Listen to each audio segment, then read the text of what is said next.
Hello students, welcome to my channel Alam Edutech. आज हम लोग पढ़ेंगे केमिस्ट्री, मतलब रसायन शास्त्र। केमिस्ट्री एक ऐसा सब्जेक्ट है जिसको समझ में आ गया उसको तो बहुत आसान लगता है, लेकिन जिसे नहीं समझ में आया वो बहुत परेशान होता है इसको समझने में। जो आदमी समझ गए उन्हें ये आसान लगेगा, जो नहीं समझे उन्हें बहुत ये भारी डिफ़िकल्ट लगता है। तो मेरा कोर्स सब्जेक्ट रहा है केमिस्ट्री, तो मैं सोचा कि इस पर भी एक वीडियो बनाऊं। तो जो स्टूडेंट जिनको केमिस्ट्री समझ में नहीं आती है उनके लिए ये चीज़ कि वो कहाँ से पढ़ना शुरू करें कि उन्हें केमिस्ट्री समझ में आए, ये ज़रूरी है। कहाँ से पढ़ना शुरू करें कि केमिस्ट्री समझ में आए। अगर कोई 12th में स्टूडेंट है तो 12th का जो चैप्टर है अगर उसको समझ में नहीं आता है तो वो ऐसा क्या करे कि उसे केमिस्ट्री कहाँ से पढ़ेगी समझ में आए। तो मैं एकदम केमिस्ट्री को 0 लेवल से स्टार्ट कर रहा हूँ, तो ये उन बच्चों के लिए बेनिफिशियल होगा जो जिन्हें केमिस्ट्री समझ में एकदम नहीं आती है। मैं एकदम 0 लेवल से स्टार्ट कर रहा हूँ। अगर जो बच्चे समझना चाहते हैं, एक चीज़ तो है किसी भी सब्जेक्ट को समझने के लिए आपको मेहनत करना पड़ेगा, कुछ चीज़ें याद करनी होगी, स्टेप बाय स्टेप आपका इम्प्रूवमेंट होगा। एक ही बार में अगर हम चाहें किसी सब्जेक्ट को समझ लें, ये मुमकिन नहीं है। तो स्टेप बाय स्टेप उसको समझना होगा और कुछ जो चीज़ें बीच में आती हैं उन्हें याद करना होगा, तभी कोई सब्जेक्ट आसान लगेगा, नहीं तो वो डिफ़िकल्ट बना रहेगा। चलिए तो स्टार्ट करते हैं केमिस्ट्री। Let's start. केमिस्ट्री सबसे पहले आते हैं है क्या।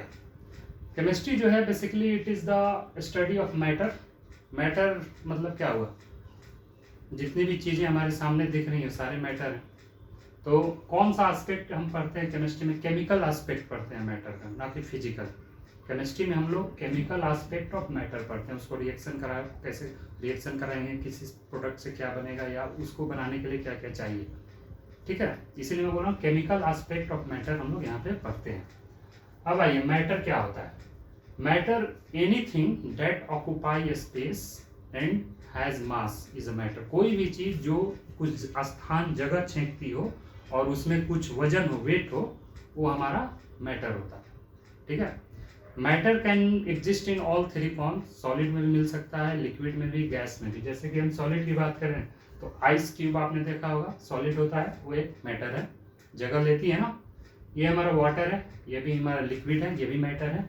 ये हमारा एलपीजी जो हमारा गैस, आप जिस गैस पे आप खाना बनाते हैं, वो वाला गैस आप सिलेंडर देखे होंगे, उसमें भी गैस भरा रहता है। जब भरा होता होगा तो उसका कुछ वेट ज़्यादा होता होगा, जब खाली हो जाता है तो हल्का हो जाता है, तो इसका मतलब उसमें भी मास है, ठीक है। तो ये समझ में आ गया। अब आइए, मैटर्स का जो टाइप्स है, कितना टाइप्स होता है, कितने प्रकार होते हैं इसके। मैटर्स जो है आपका, एक होता है एलिमेंट, दूसरा है कंपाउंड, तीसरा है मिक्सचर। मतलब 3 टाइप्स हो गए मैटर के। एक एलिमेंट जिसको हिंदी में तत्व बोलते हैं, दूसरा कंपाउंड जिसको यौगिक बोलते हैं, तीसरा मिक्सचर जिसको मिश्रण बोलते हैं। अब समझते हैं एलिमेंट क्या। एलिमेंट जो है नेचर्स में पाया जाने वाला सबसे प्योरेस्ट सब्सटेंस है।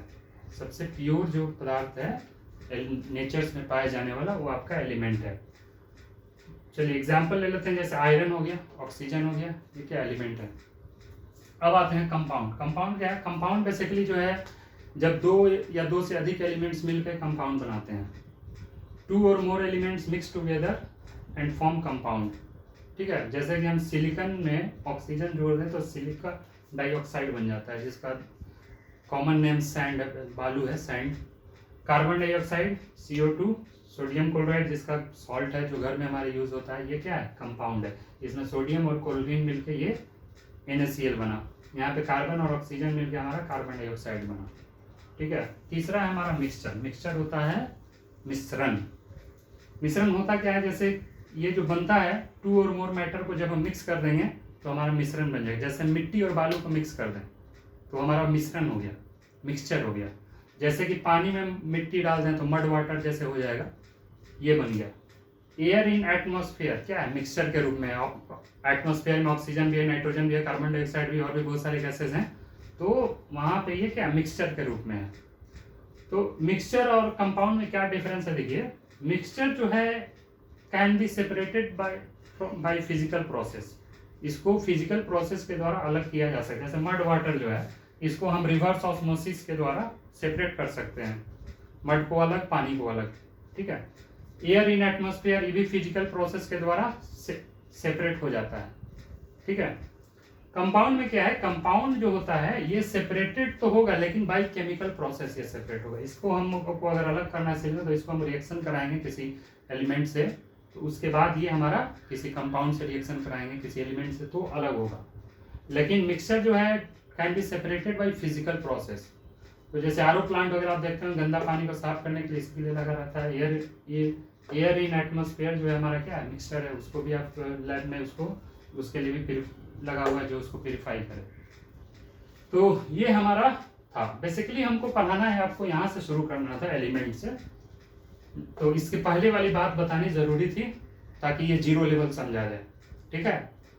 तो अब हम आगे बढ़ते हैं एलिमेंट से। अब हम आगे बढ़ेंगे, आगे की केमिस्ट्री की कहानी जो शुरू होगी वो आपकी एलिमेंट से शुरू होती है। चलिए आइए देखते हैं एलिमेंट क्या है।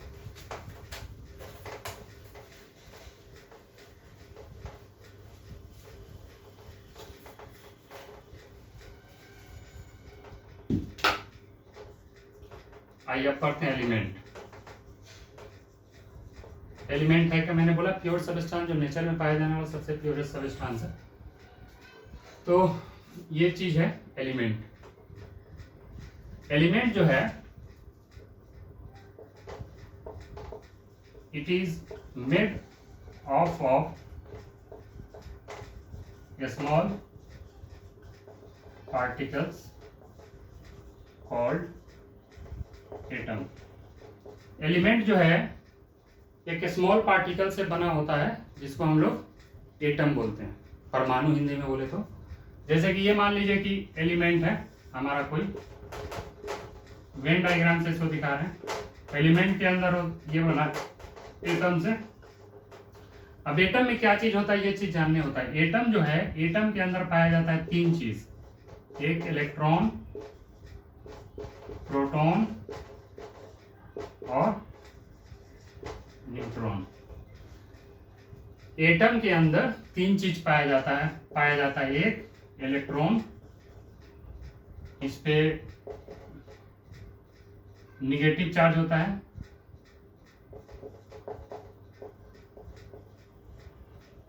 निगेटिव। ये हमारा प्रोटॉन, पॉजिटिव चार्ज होता है। ये हमारा न्यूट्रॉन, कोई चार्ज नहीं रहता है। ये तीन पार्टिकल्स जो है एटम के अंदर पाए जाते हैं, इनको फंडामेंटल पार्टिकल्स ऑफ एटम्स बोलते हैं, इलेक्ट्रॉन, प्रोटॉन और न्यूट्रॉन, ठीक है। अब ये कितना कितना होता है इसको हम जान लेते हैं, ठीक है। अब ये हम समझ गए कि जो एलिमेंट है एटम्स का बना होता है। एटम्स के अंदर थ्री पार्टिकल्स होते हैं, इलेक्ट्रॉन, प्रोटॉन, न्यूट्रॉन। अब आइए कुछ एलिमेंट हम लोग जानते हैं।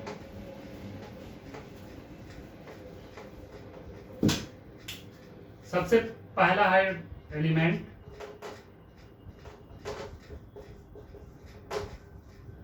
हाइड्रोजन। इसको कुछ सिंबल भी दिया गया है, H होता है, ठीक है। इसके कुछ एटॉमिक नंबर भी होते हैं, कितने इसमें एटम है उसका नंबर दिया गया है, एटॉमिक नंबर। तो हाइड्रोजन का 1 होता है। उसके बाद हम आते हैं हीलियम। हीलियम हमारा He, एटॉमिक नंबर 2 होता है।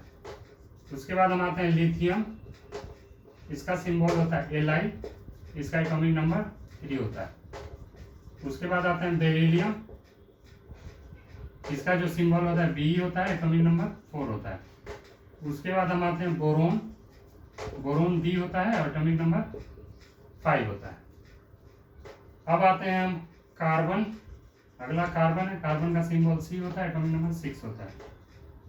उसके बाद आते हैं होता है nitrogen, nitrogen atomic number N, symbol N, atomic number 7। उसके बाद है हमारा ऑक्सीजन, इसका सिंबल O होता है और एटॉमिक नंबर 8 होता है। उसके बाद हमारा फ्लोरीन है, फ्लोरीन हमारा F होता है, एटॉमिक नंबर 9 होता है। उसके बाद हमारा नियोन है, नियोन Ne10। उसके बाद हमारा होता है सोडियम, सोडियम का सिंबल होता है Na11। मैग्नीशियम Mg12, ये हमारे क्या होगा, एलिमेंट होगा। कुछ एलिमेंट हमने लिखा है यहाँ पे, hydrogen, helium, lithium, beryllium, boron, carbon, nitrogen, oxygen, chlorine, neon, sodium, magnesium. ये इसका सिंबल है और ये इसका एटॉमिक नंबर है। ठीक है, अब जो है एटॉमिक नंबर, अब किसी एटम में इलेक्ट्रॉन कितना होगा, जैसे कि हाइड्रोजन एटम की बात करें, हाइड्रोजन एटम की, इसमें नंबर ऑफ इलेक्ट्रॉन्स कितना होगा,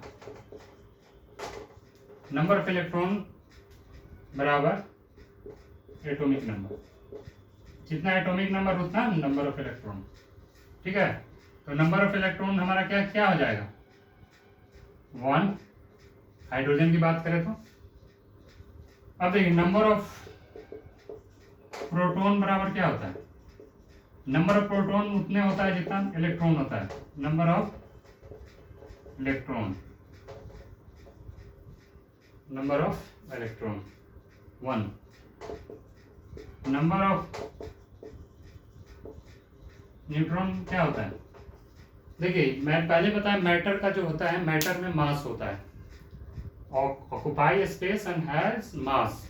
तो इन जितने भी आप एलिमेंट यहाँ पे लिखे हैं, इन सबका मास भी होता है, मास नंबर। उसमें हम अभी जाना नहीं चाह रहे हैं, ठीक है, क्योंकि मुझे पहले अभी बेसिक समझा देना, उसके बाद हम वहां जाएंगे। नंबर ऑफ इलेक्ट्रॉन न्यूट्रॉन बराबर क्या होता है, एटॉमिक मास में से आप इसको घटा लीजिए, नंबर ऑफ प्रोटॉन या नंबर ऑफ इलेक्ट्रॉन जो भी हो, एटॉमिक मास में से अगर इसको हम घटा लें नंबर ऑफ प्रोटॉन को, तो हमारा क्या हो जाएगा, नंबर ऑफ प्रोटॉन निकल जाएगा। ठीक है, अब जो ये इलेक्ट्रॉन है, ये रहता कैसे है, ये जो इलेक्ट्रॉन है एक सेल है, सेल में चक्कर लगाते रहता है, जो ये आपका एटॉमिक नंबर है। तो जैसे कि हम बात करें कोई एटम की, तो ये हमारा एक न्यूक्लियस है, इसमें ये सेल हो गया, ये सेल हो गया, ये सेल हो गया, ये हमारा सेल हो गया।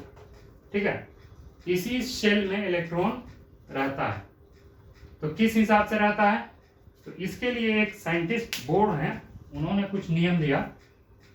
ठीक है, नंबर ऑफ इलेक्ट्रॉन प्रोटॉन समझ में आ गया ना, न्यूट्रॉन, नंबर ऑफ इलेक्ट्रॉन उतने होगा जितना एटॉमिक नंबर होगा। ठीक है,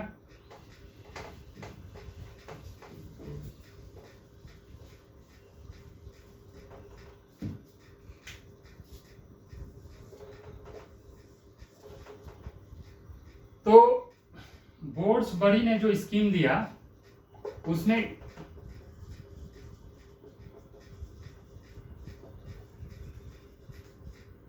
ये बताया, पहला नंबर ये है कि maximum number of electrons that can live in a cell is 2n square. Maximum number जो इलेक्ट्रॉन का आपके सेल में रह सकता है वो है हमारा 2n स्क्वायर, जहां n इक्वल टू क्या है, नंबर ऑफ सेल। जैसे कि ये हमारा सेल है पहला, n इक्वल, ये तो न्यूक्लियस है आपका। ठीक है, दूसरा हो गया हमारा n equal to 2, n equal to 3, n equal to 4। जो n इक्वल टू 1 जो सेल होता है उसको हम बोलते हैं k। ठीक है, इसको l, इसको m, इसको n, उन्होंने नाम दिया KLMN। पहला उनका नियम यह था कि maximum number of electron that can live in a cell is 2n square. तो देखते हैं कि किसी सेल में कितना इलेक्ट्रॉन रह सकता है। जैसे ये हमारा हो गया KLMN। ठीक है, अब ये हमारा हो गया, ये सेल हो गया, ये हो गया n, अगर 1 है, n बराबर 1, n बराबर 2, n बराबर 3, n बराबर 4। ठीक है ना। तो मैक्सिमम नंबर ऑफ इलेक्ट्रॉन्स कितना रह सकता है इसमें, के में 2n², तो कितना हो जाएगा 2 × 1 बराबर 2। तो के में मैक्सिमम कितना रह सकता है हमारा 2 रह सकता है, ठीक है।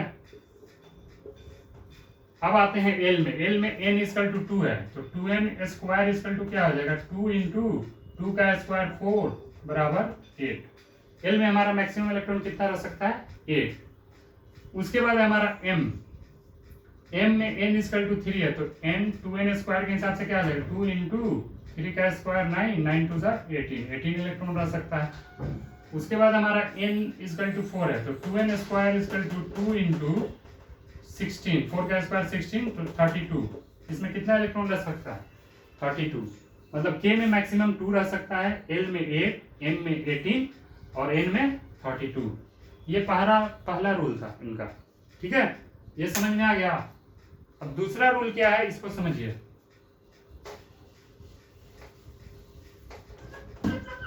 दूसरा रूल बोल्ट्जबर्ग स्कीम में क्या है, एक तो हो गया ये not more than 8 electrons can live in last cell। दूसरा ये कि किसी भी एटम का जो इलेक्ट्रॉन डिस्ट्रीब्यूशन है उसके लास्ट सेल में 8 से ज्यादा इलेक्ट्रॉन नहीं रह सकता है। इसको हम लोग करके अभी देखेंगे, ठीक है। जैसे कि हम निकालते हैं यहाँ पे के एलिमेंट पे कुछ एलिमेंट का जैसे, ठीक है, उससे समझ में आ जाएगा ये के एल एम एन, ठीक है। हम जैसे निकालते हैं लिथियम का Li3 होता है एटॉमिक नंबर, Li का लिथियम का, लिथियम का है 3, तो इसका 2 इलेक्ट्रॉन तो चला जाएगा के में, एल में कितना बच गया 1 चला जाएगा, ठीक है। अब आइए सोडियम, सोडियम हमारा Na11 है, तो सोडियम का एटॉमिक नंबर 11 होता है, तो 1 तो चला गया 2 में, एल में मैक्सिमम कितना रह सकता है 8 चला गया, 8 और 2 10, बचता है 1, तो 1 इसमें आ गया एम में। अब आइए एक दूसरा एग्जांपल देखते हैं, कैल्शियम Ca20। कैल्शियम का एटॉमिक नंबर कितना होता है 20 होता है, 20 होता है, तो इसका तो 1 आ गया 2 में, के में आ गया 2, एल में आ गया हमारा 8, अब बचता है एम में, तो 2 और 8 10 हो गया, बचता है इसका 10, तो यहाँ 10 डाल सकते हैं ना, 10 यहाँ पे डाल देंगे तो इसका हो जाएगा, लेकिन 10 हम नहीं डाल सकते। ये सेकंड जो रूल है क्या बोल रहा है, no more than 8 electrons can live in last cell. Last cell में 8 से ज्यादा इलेक्ट्रॉन नहीं रह सकता है, तो यहाँ पे हम 10 डाल सकते हैं।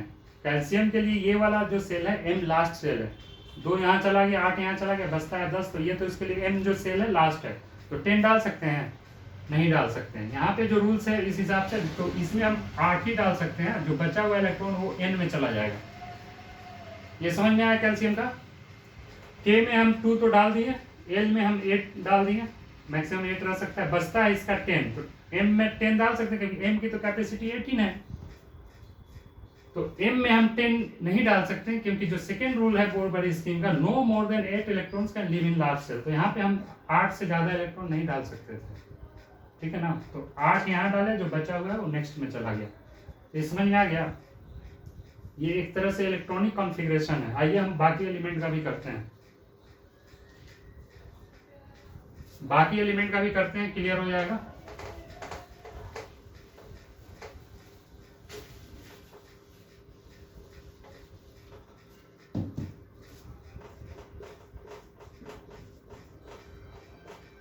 इलेक्ट्रॉनिक कॉन्फ़िगरेशन,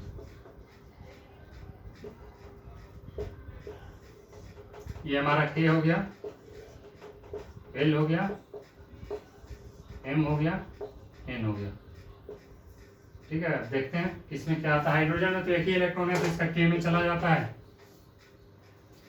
हीलियम का 2 इलेक्ट्रॉन है, ये भी 2 ही में चला जाएगा। लिथियम का 3 है, तो 2 और 1 अभी हम लोग किए थे। बेरिलियम का 4 है, तो 2 2 बोरोन का बी है तो 2 3। अब आइए कार्बन का 6 है तो 2 और 4, नाइट्रोजन का 7 है तो 2 और 5, ऑक्सीजन का O 8 है तो 2 6, फ्लोरीन का 9 है तो 2 7, नियोन का 10 है तो 2 8। ठीक है, उसके बाद सोडियम का हमारा 11 है तो 2 8 1। ठीक है, तो सोडियम का पूरा हो गया ना, 2 8 2 10 1 11। मैग्नीशियम का 12 है तो 2 8 2। ये हमारा हो गया आपका इलेक्ट्रॉनिक कॉन्फ़िगरेशन। ये आगे भी मैग्नीशियम के बाद भी हम लोग कर सकते हैं, एल्यूमिनियम का, बोरोन का। तो सबसे पहले आपको केमिस्ट्री समझने के लिए सबसे पहले आप 20 तक तो एलिमेंट का एटॉमिक नंबर याद कर लीजिए। ठीक है, ये जो है हाइड्रोजन से लेके कैल्शियम तक एटॉमिक नंबर उसका याद हो जाना चाहिए, तो ही आगे की बात बनेगी। ठीक है, अब चलिए हम लोग आगे पढ़ते हैं। आगे अब क्या होता है, देखिए इसमें से कुछ एलिमेंट ऐसे हैं जिनको इनर्ट गैस बोला जाता है। ये हमारा, ठीक है, हीलियम को क्या बोला जाता है, इनर्ट गैस। नियोन को इनर्ट गैस। ठीक है ना। अब इनर्ट गैस होता क्या है, इनर्ट को हिंदी में अक्रिय बोलते हैं। वैसे एलिमेंट जिनके लास्ट ऑर्बिटल में 8 इलेक्ट्रॉन हो, या एक्सेप्शन हीलियम के लिए 2 है, 2 इलेक्ट्रॉन हो, वो इलेक्ट्रॉन जो एलिमेंट है स्टेबल होता है, उसके एटम एकदम स्टेबल होते हैं। ठीक है, तो वो आगे किसी से रिएक्शन नहीं करना चाहते हैं, इसीलिए उनका नाम अक्रिय गैस, हिंदी में अक्रिय बोलते हैं और इंग्लिश में इनर्ट गैस दे दिया गया है। ठीक है, तो इनका जो कॉन्फ़िगरेशन है 2 और 8, ये सारा एलिमेंट चाहता है कि हम वो अटेन करें। सारे एलिमेंट चाहते हैं कि वो अपने नियर वाले इनर्ट गैस का इलेक्ट्रॉनिक कॉन्फ़िगरेशन अटेन करें, मतलब उसको ग्रहण वैसा ही बन जाए, वो भी सारे एलिमेंट चाहते हैं। ठीक है, तो इसके लिए वो या तो इलेक्ट्रॉन को डोनेट करते हैं या इलेक्ट्रॉन को एक्सेप्ट करते हैं। ठीक है, उनको या तो जैसे यहाँ लिथियम देखिए, लिथियम अगर एक अपना इलेक्ट्रॉन डोनेट कर दे तो ये आपका 3 2 लास्ट ऑर्बिटल में इसका 2 इलेक्ट्रॉन हो जाएगा, तो नियरेस्ट जो इसका हीलियम है उसकी स्टेबिलिटी वो प्राप्त कर लेगा। उसी तरह से यहाँ बेरिलियम है जिसका एटॉमिक नंबर 4 है, कॉन्फ़िगरेशन 2 2 है। ये अगर 2 डोनेट कर दे तो इसका जो लास्ट ऑर्बिटल में है 2 इलेक्ट्रॉन, ये जो नियरेस्ट आपका है हीलियम का स्ट्रक्चर प्राप्त कर लेगा। आप तो बोलिएगा कि यहाँ भी 2 है, तो ये 2 कहने का मतलब नहीं है, नियरेस्ट इनर्ट गैस का जो स्ट्रक्चर है ना वो प्राप्त करना है उसे। तो हीलियम का इनर्ट गैस का स्ट्रक्चर 2 इलेक्ट्रॉन है लास्ट ऑर्बिटल, तो बेरिलियम यहाँ से 2 अगर अपना दे दे तो वो अपना उसका क्या हो जाएगा, इनर्टनेस ये प्राप्त कर लेगा। उसी तरह से बोरोन है, बोरोन का एटॉमिक नंबर 5 है, 2 और 3, अगर 3 इलेक्ट्रॉन यहाँ पे डोनेट कर दे तो इसको क्या होगा, इनर्टनेस हीलियम का नियरेस्ट जो इसका है वो यहाँ पे प्राप्त कर लेगा। उसके बाद आते हैं कार्बन। कार्बन के पास है एटॉमिक नंबर 6 है, इसका कॉन्फ़िगरेशन 2 और 4 है। इसको अगर 4 इलेक्ट्रॉन मिल जाए तो इसके लास्ट ऑर्बिटल में 8 इलेक्ट्रॉन हो जाएगा, और 8 इलेक्ट्रॉन होने के बाद ये किसके बराबर हो जाएगा, नियोन के। नियोन का स्ट्रक्चर क्या है, 2 और 8। ये चीज समझ में आया। सारे एलिमेंट चाहते हैं कि वो अपने नियरेस्ट जो उसका इनर्ट गैस है इस सीरीज में, उसके जैसा कॉन्फ़िगरेशन वो अटेन करें। उस कॉन्फ़िगरेशन को अटेन करने के लिए either that element will donate electrons और एक्सेप्ट इलेक्ट्रॉन्स। समझ में आई, या तो डोनेट करेगा या तो एक्सेप्ट करेगा। ठीक है, अब आइए पढ़ते हैं आगे।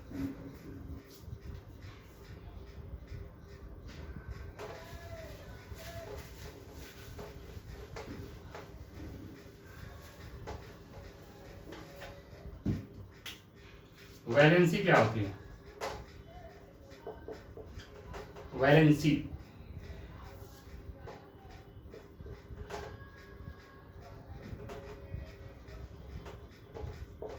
in order to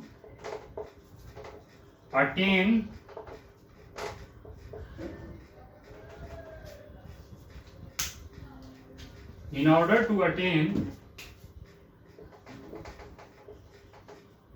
electronic distribution of nearby inert gas. In order to attain electronic distribution of nearby inert gas, an element either donate electrons, electron हो गया, इलेक्ट्रॉन्स होगा, डोनेट इलेक्ट्रॉन्स और एक्सेप्ट इलेक्ट्रॉन्स। ठीक है, समझ में आ गया? द नंबर ऑफ इलेक्ट्रॉन्स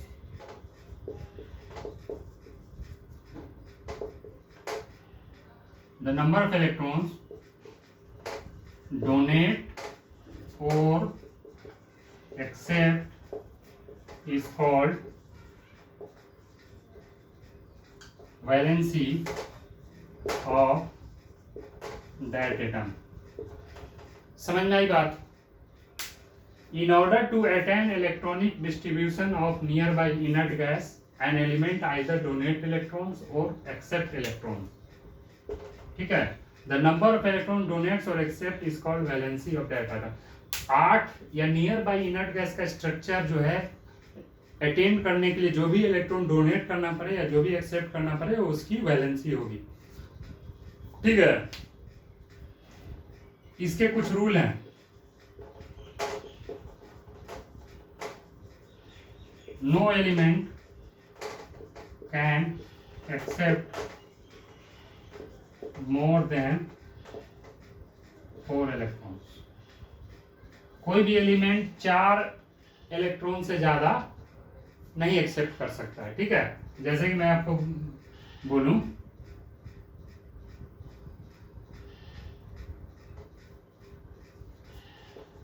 दूसरा रूल ये है, नंबर 1, दूसरा ये है, no element can donate more than 4 electrons. कोई भी एलिमेंट 4 से ज्यादा डोनेट भी नहीं करता। एग्जाम्पल में हम आते हैं। एग्जाम्पल यहाँ पे हमारा है कार्बन, ठीक है ना। कार्बन का जो एटॉमिक नंबर होता है C6 होता है। इसका जो डिस्ट्रीब्यूशन है K में चला जाता है 2, L में चला जाता है 4। ठीक है, तो 4 ये ले भी सकता है, 4 दे भी सकता है। अगर इसको कोई नियरेस्ट इनर्ट गैस का स्ट्रक्चर लेना है तो ये जो है अगर 4 डोनेट कर देगा तो इसके लास्ट में 2 जो कि हीलियम का स्ट्रक्चर मिल जाएगा।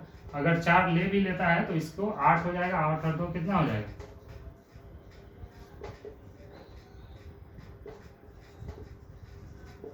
तो कार्बन की वैलेंसी कितनी हो गई? 4। ठीक है, जितना इलेक्ट्रॉन डोनेट करना पड़े या एक्सेप्ट करना पड़े उसकी क्या होगी? वैलेंसी होगी। अब आइए नाइट्रोजन में। नाइट्रोजन हमारा N7, इसका स्ट्रक्चर होता है K में चला जाता है 2, L में चला जाता है 5। तो ये चाहे तो 5 डोनेट कर सकता है, नहीं कर सकता है। No element can donate more than 4 electrons. ये क्या करेगा? 3 लेगा बगल से। 8 अटेंड करने के लिए जो भी इसको लेना पड़े या देना पड़े उसकी वैलेंसी होगी। तो इसका कितना वैलेंसी हो जाएगा? 3। अब आइए बात करते हैं इसकी फ्लोरीन की,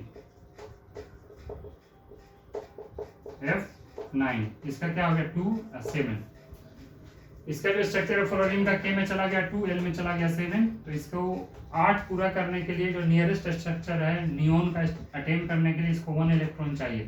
तो 1 इलेक्ट्रॉन इसकी क्या होगी? वैलेंसी होगी।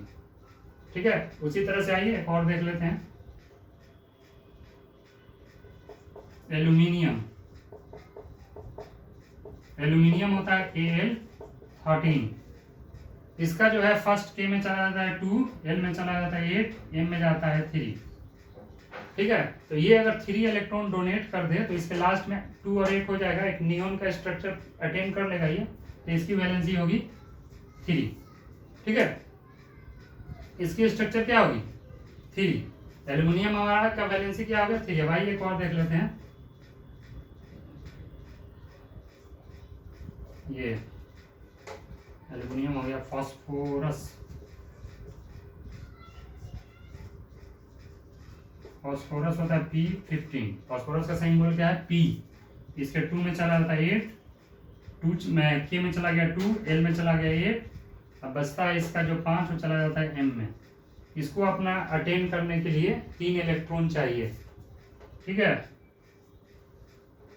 3 इलेक्ट्रॉन चाहिए, तो इसका ये वैलेंसी हो गया 3। तो इसमें 2 तरह का केसेज है, एक ऐसा केस है जहाँ पे ये 3 इसको चाहिए, जो लेगा वो मान के चलिए मैं बोल रहा हूँ जो ले रहा है वो कर्ज है, मतलब उसके ऊपर माइनस वो है, जो डोनेट कर रहा है वो क्या हो जाएगा प्लस है। मतलब जो अपना ऑक्टेट जो नियरेस्ट इनर्ट गैस का स्ट्रक्चर अटेन करने के लिए इलेक्ट्रॉन अगर डोनेट करेगा वो पॉजिटिव कहलाएगा, केटायन कहलाएगा, और जो उसको नियरेस्ट इनर्ट गैस का स्ट्रक्चर अटेन करने के लिए इलेक्ट्रॉन को एक्सेप्ट करेगा वो हमारा एनायन कहलाएगा, निगेटिवली चार्ज आयन। ठीक है, इसका कनेक्शन हमारे अगले टॉपिक से इसीलिए बता रहा हूँ। अब आइए वैलेंसी पढ़ लिया हम लोग, अब आइए हम लोग पढ़ते हैं वैलेंस इलेक्ट्रॉन।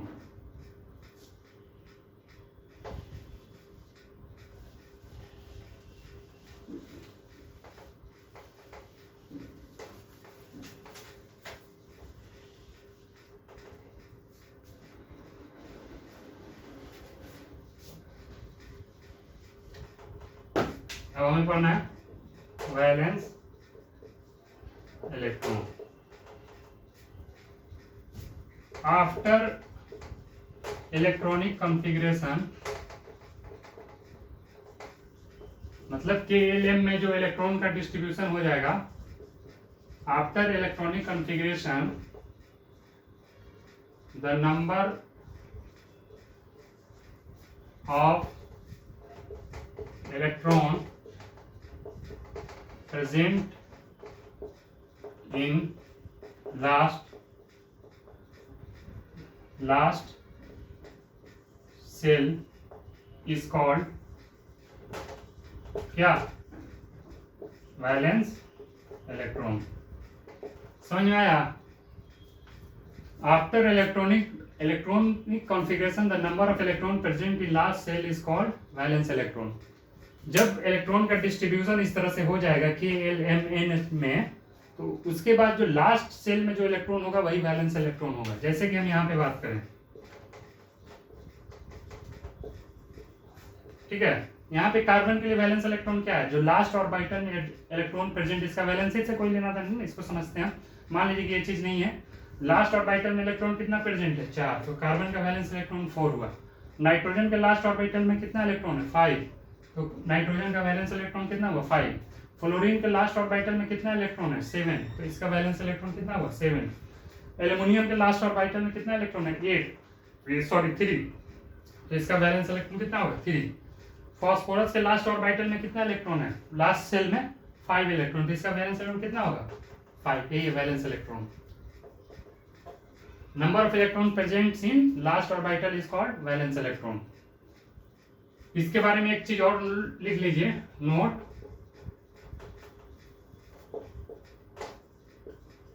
इन केमिकल रिएक्शन, ठीक है, इन केमिकल रिएक्शन,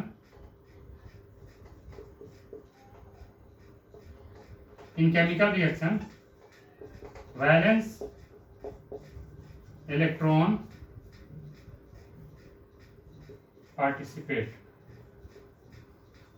जब कोई रासायनिक अभिक्रिया केमिकल रिएक्शन होता है तो वैलेंस इलेक्ट्रॉन ही उस रिएक्शन में पार्टिसिपेट करता है।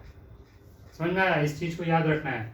इन केमिकल रिएक्शन ओनली लगा ही लीजिए, इन chemical reaction only valence electron participate. मतलब क्या होगा कि जब कोई भी केमिकल रिएक्शन होगा तो उसमें हम नाइट्रोजन का जैसे कार्बन और ऑक्सीजन का भी रिएक्शन पढ़े थे, तो उसमें उसका वैलेंस इलेक्ट्रॉन ही पार्टिसिपेट करता है। ठीक है, इस चीज को हम लोग केमिकल रिएक्शन को केमिकल बॉन्डिंग में जाके पढ़ेंगे, वहां पे ये चीजें समझ में आ जाएगी। अभी इसको याद कर लेना जरूरी है। तो आपको याद करना क्या क्या जरूरी है, एक तो 1 से लेके 20 एलिमेंट तक का एटॉमिक नंबर और उसका सिंबल याद होना चाहिए। दूसरा, उसके बेसिस पे उसकी वैलेंसी और वैलेंस इलेक्ट्रॉन याद होना चाहिए। ठीक है, अब हम लोग आगे बढ़ते हैं इसमें।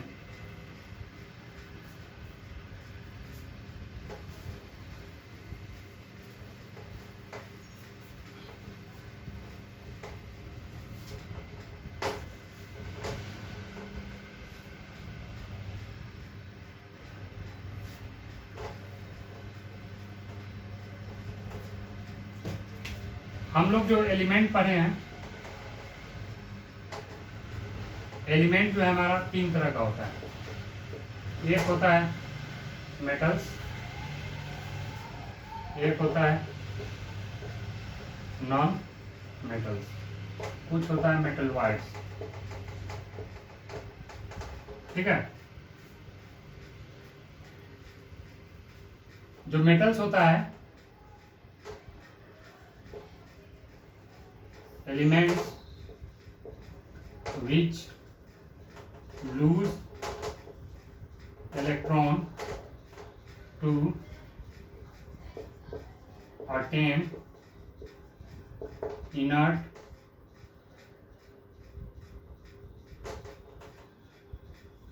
देखिए जितना भी इनर्ट एलिमेंट है ना वो गैस होता है, इसलिए inert gas structure. Elements which lose electron to attain inert gas structure are called metals। ठीक है ना। नॉन मेटल्स क्या होगा?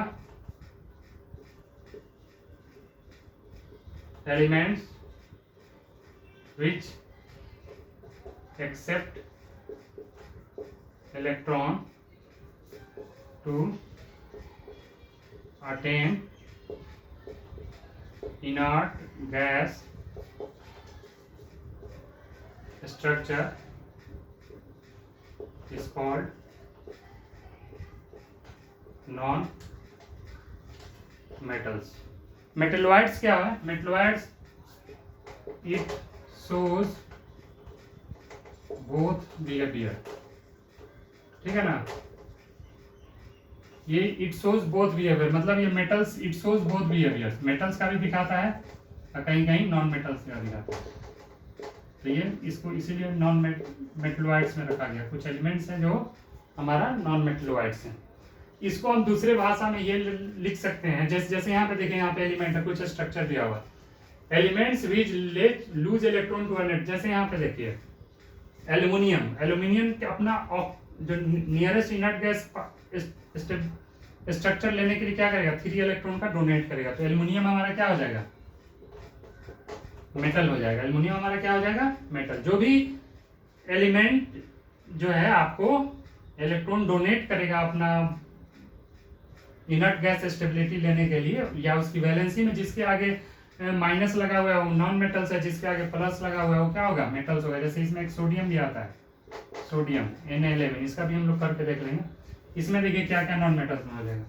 नाइट्रोजन हो जाएगा, नाइट्रोजन N7 ये लेता है, फ्लोरीन हो जाएगा, फ्लोरीन F आपको लिया है, और भी बहुत सारे एलिमेंट्स हैं। तो इसको दूसरी भाषा में हम ये कह सकते हैं मेटल्स के बारे में,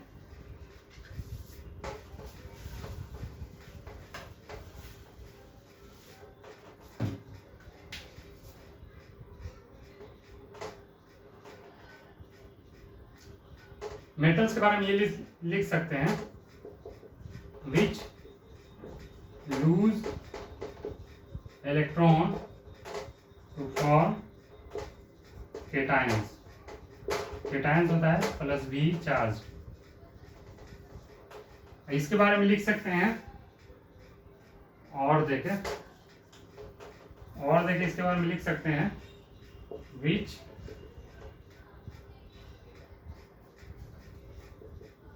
accept electron to form anion। anion मतलब होता है -V चार्ज। ठीक है, anion मतलब क्या होता है? -V charge. अब हम कुछ एलिमेंट यहाँ पे जैसे है anion हम लोग पढ़ ही लेते हैं।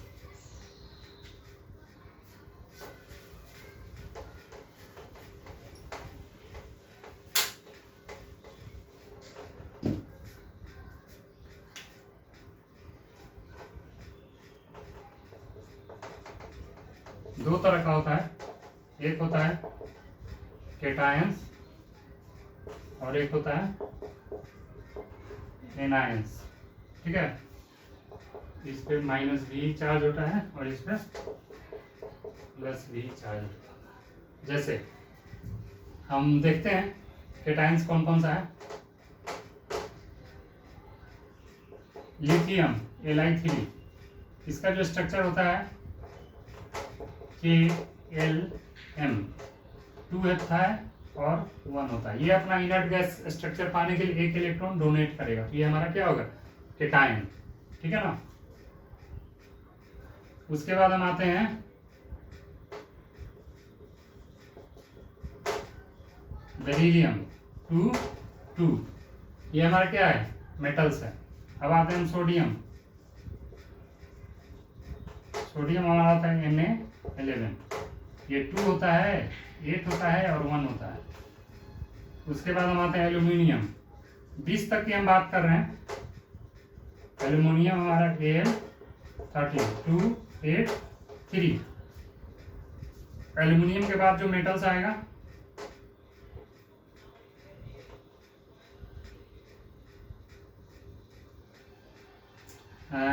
लिथियम हो गया, बेरिलियम हो गया, सोडियम हो गया, एल्यूमिनियम, मैग्नीशियम Mg12, 282। उसके बाद हमारा आ जाएगा पोटासियम का सिंबल होता है K, एटॉमिक नंबर 19, 2881, KLm, इसका N में भी जाएगा, ठीक है। उसके बाद आता है कैल्शियम Ca20, 2882।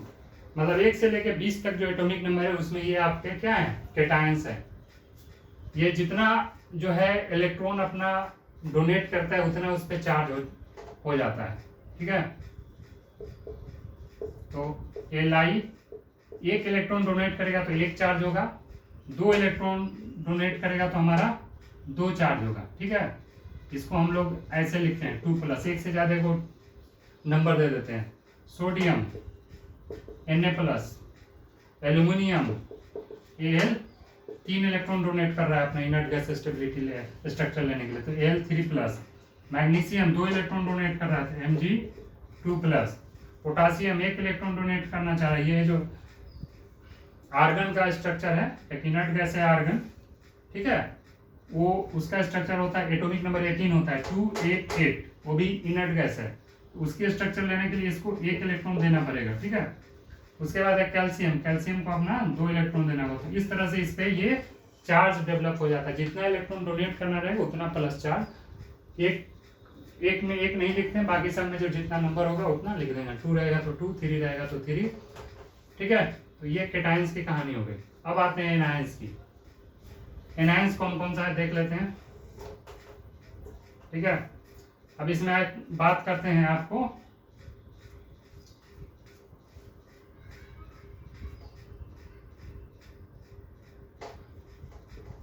कार्बन C6, ये आपका कुछ स्ट्रक्चर, इसका KLmN बना दे रहे हैं। इसका जो एक 2 में जाता है, एक 4 में जाता है। ये 4 अगर डोनेट करे तो ये इसका क्या हो जाएगा, एनायन बन जाता है, ठीक है, जिसपे C पे 4- चार्ज हो जाएगा। उसी तरह से हम नाइट्रोजन N7 होता है, तो 2, 5, इसको 3 इलेक्ट्रॉन चाहिए, तो N3-। ऑक्सीजन O8 होता है, 2 और 6, तो इसको अपना इनर्ट गैस स्ट्रक्चर लेने के लिए 2 इलेक्ट्रॉन चाहिए, तो O2- हो गया, 2 इलेक्ट्रॉन 6 में 2 जुड़ जाएगा, 8 हो जाएगा। ऑक्सीजन के बाद आते हैं फ्लोरीन होता है F9, 2, 8, 1। इसका स्ट्रक्चर क्या है, एक ही अगर 2, 8, 2, 7 हो गया, 9, 1 और 2, 7, इसको 1 इलेक्ट्रॉन मिल जाए तो इसको इनर्ट गैस का स्ट्रक्चर मिल जाएगा नियोन का। तो इसका में चार्ज इसीलिए 1 लगा रहता है, निगेटिव, ठीक है। इसी तरह से और भी हैं, जैसे कि क्लोरीन है Cl17, इसका होता है 2, 8, 7, तो इसको जो है अगर 1 इलेक्ट्रॉन मिल जाए तो इस पे बन जाएगा, ये Cl- हो गया। तो ये हुआ आयंस 2 तरह के होते हैं, केटायंस और एनायंस। इसको याद रखना है, क्योंकि जब हम लोग केमिकल बॉन्डिंग करेंगे उसमें यहाँ पे वो काम आएगा, ठीक है। तो आज तक के लिए हम लोग रहने देते हैं, इतना ही। अगले क्लास में हम लोग पढ़ेंगे कि कैसे केमिकल फार्मूला जो है कंपाउंड का हम लोग लिखें, कंपाउंड में कैसे केमिकल फार्मूला लिखा जाता है, क्या उसका रूल्स है। उसके लिए आपको सबसे पहले 1 से 20 तक का एटॉमिक नंबर याद होना चाहिए, उसका स्ट्रक्चर, इलेक्ट्रॉन का जो डिस्ट्रीब्यूशन है KLMN में ये याद होना चाहिए, उसकी वैलेंसी याद होनी चाहिए, तभी आप किसी कंपाउंड का फार्मूला लिख पाएंगे। ठीक है, और ये केटाइंस एनायंस का कॉन्सेप्ट आप समझ लीजिए, बहुत ज़रूरी होगा किसी कंपाउंड का फार्मूला लिखने के लिए।